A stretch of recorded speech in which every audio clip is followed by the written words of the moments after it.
Mesdames, Mesdemoiselles, Messieurs, chers amis, Assalamu alaikum wa rahmatullah wa ta'ala wa barakatuh. Notre atelier sur les grands défis nationaux s'est ouvert le 1er mars 2014 et a poursuivi ses travaux jusqu'à tard dans la nuit, enregistrant une présence massive des participants à notre forum. Les discussions ont été franches, profondes, mais toujours marquées par la sérénité, la tolérance et surtout le sens du consensus qui est l'esprit même de ce forum. Ces discussions ont permis de faire ressortir des points de convergence autour de certains constats et recommandations. 7 thèmes principaux ont été débattus. Identité nationale, unité nationale, esclavage, passif humanitaire, bonne gouvernance démocratique, bien-être social, sécurité publique. Tout d'abord pour le thème de l'identité nationale. Ce thème a fait ressortir notamment la nécessité de réaffirmer l'islam comme valeur fondatrice de notre unité nationale en vue de promouvoir la solidarité, la cohésion sociale, la tolérance mutuelle. L'exigence d'officialisation et d'enseignement de toutes nos langues nationales comme patrimoine commun en vue de restaurer un esprit d'échange et de valorisation de nos cultures arabes et négro-africaines. À ce titre, la traduction entre les langues doit être institutionnalisée pour garantir à chacun le droit à l'information et à la participation à la vie publique. Thème numéro 2. L'unité nationale. Conformément à nos valeurs et à nos traditions communes, l'unité nationale doit se fonder sur l'égalité complète entre nos communautés, nos citoyens et le respect de notre diversité culturelle. L'État, à travers l'administration tant centrale que locale, le système d'éducation et les politiques publiques, doit assurer son rôle de promoteur de l'unité nationale au lieu d'être un facteur de division et de discrimination. Il doit être au service de tous. Quelle photo? Prends et tu dis. Thème numéro 3, esclavage. L'esclavage est une tare sociale inacceptable, contraire à l'unité de notre pays et à ses valeurs fondamentales. Il est un obstacle à notre développement économique, social et sociétal et constitue un risque permanent contre la cohésion nationale que l'on rencontre dans toutes les communautés nationales à des degrés divers. Pour l'éradiquer, l'État doit s'engager résolument dans la mise en œuvre de la législation en vigueur, tout en mettant en œuvre des programmes destinés à assurer des politiques de développement local et sectoriel, prenant en compte la situation des populations victimes des pratiques esclavagistes et de leurs séquelles. Développer des actions prioritaires de discrimination positive en faveur de ces victimes, particulièrement les femmes et les enfants.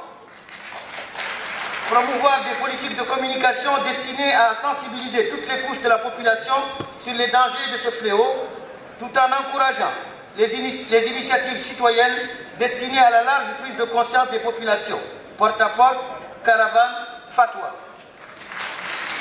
Reconnaître et associer les organisations de la société civile qui luttent pour l'éradication de cette tare sociale. Faire participer les principaux intéressés à l'élaboration et à la mise en œuvre des programmes destinés à l'éradication de cette tare sociale. Passif humanitaire, c'est-à-dire exécution sommaire et déportation. Le passif humanitaire découlant des douloureux événements de 89, 90 et 91 reste toujours une plaie qui menace la cohésion nationale et ce malgré certains efforts accomplis en vue de sa solution. Pour y faire face, les règles d'indemnisation des victimes et leur réinsertion permettant le rétablissement dans leurs droits doivent être rigoureusement et équitablement appliquées. Restitution des biens, des terres et des pièces d'état civil.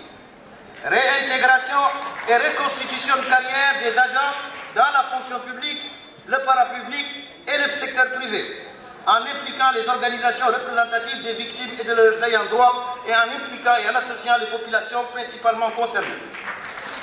En vue d'un règlement définitif du passif humanitaire, il conviendra de répondre aux besoins de justice pour les victimes par la mise sur pied d'une commission nationale indépendante chargée de faire la lumière sur les événements qui en ont été la cause, dégager les responsabilités, réparer les préjudices subis et créer les conditions du pardon et de la réconciliation. L'ordonnance de 1993 portant amnistie doit être en conséquence abrogée et remplacée par une autre.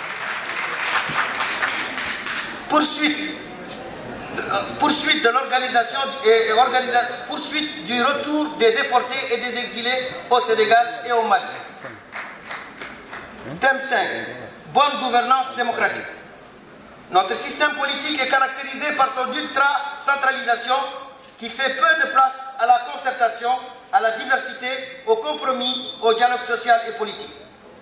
Cela entraîne une série de conséquences néfastes pour notre démocratie, l'état de droit et la paix sociale.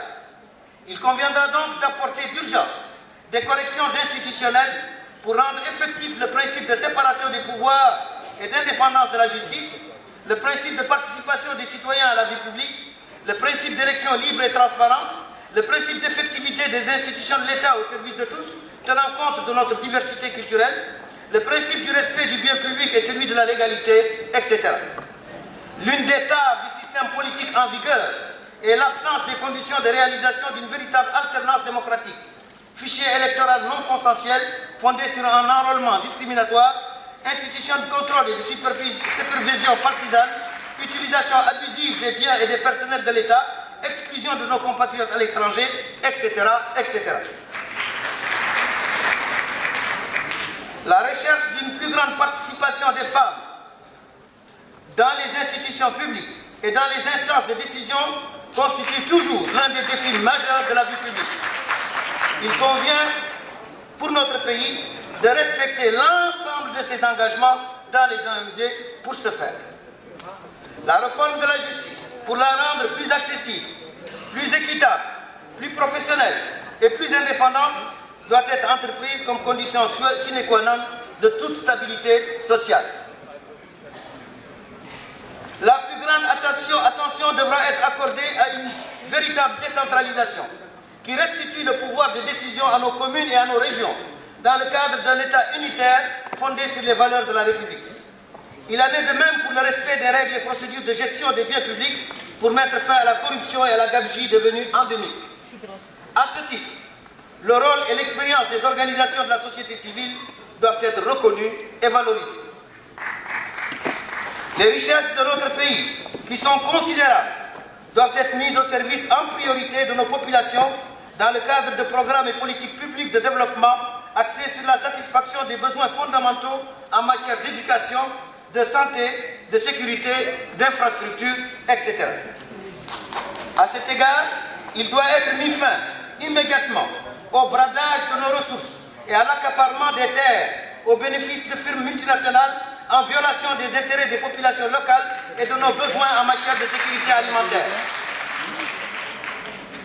La lutte contre le chômage, particulièrement celui des jeunes, doit être effective à travers une véritable stratégie nationale d'emploi en concertation avec les partenaires sociaux, État, patronat, syndicats. Thème numéro 6, bien-être social. Le bien-être social concerne plus particulièrement l'éducation, la santé et les loisirs. L'éducation à tous ses niveaux, primaire, secondaire, universitaire et professionnel, est dans un état critique en raison de la démission de l'État qui fait place nette en faveur des structures d'enseignement privé de plus en plus difficiles à contrôler. L'échec du système éducatif se traduit d'ores et déjà par une véritable séparation entre les filières linguistiques dont le cloisonnement menace l'unité nationale, arabe et français, et la cohésion sociale du pays, école des riches, école des pauvres. Une réforme s'impose pour établir la concorde nationale en matière d'éducation, par l'unification de l'éducation, y compris le retour approprié au système des bourses et de l'internat, le rétablissement de l'enseignement des langues nationales, la restauration des méthodes d'enseignement performantes et la valorisation du statut de l'enseignant. En matière de santé, il convient de mettre fin à l'anarchie et à la déliquescence des structures d'accueil et d'accompagnement des malades, hôpitaux, dispensaires, points de santé. Une redistribution de la carte sanitaire nationale devra tenir compte des principales zones de concentration des populations, surtout celles des plus démunies, afin de rendre effective l'atteinte des OMD en la matière. L'État doit veiller à assurer une bonne régulation des rapports publics-privés en matière de santé, en prenant le besoin des malades comme axe principal des préoccupations dans ce domaine. Enfin, thème numéro 7, sécurité publique. Le développement de l'insécurité est l'une des préoccupations majeures de toute nos populations, en ville comme à la campagne. Viols, meurtres, vols, etc. sont devenus monnaie courante. Cela témoigne de l'ampleur de la crise économique et sociale et de la perte des valeurs fondamentales de notre société. L'État doit entreprendre une réforme de fond de l'ensemble de l'appareil sécuritaire, en réhabilitant les normes professionnelles et déontologiques, en valorisant les compétences et en disponibilisant les moyens matériels et humains adéquats à la hauteur du défi sécuritaire. À ce titre, une redéfinition du rôle des différents corps constitués en la matière doit être effectuée pour privilégier l'action de proximité et le souci de l'efficacité. Gendarmerie, GGSR, police, garde nationale, je vous remercie.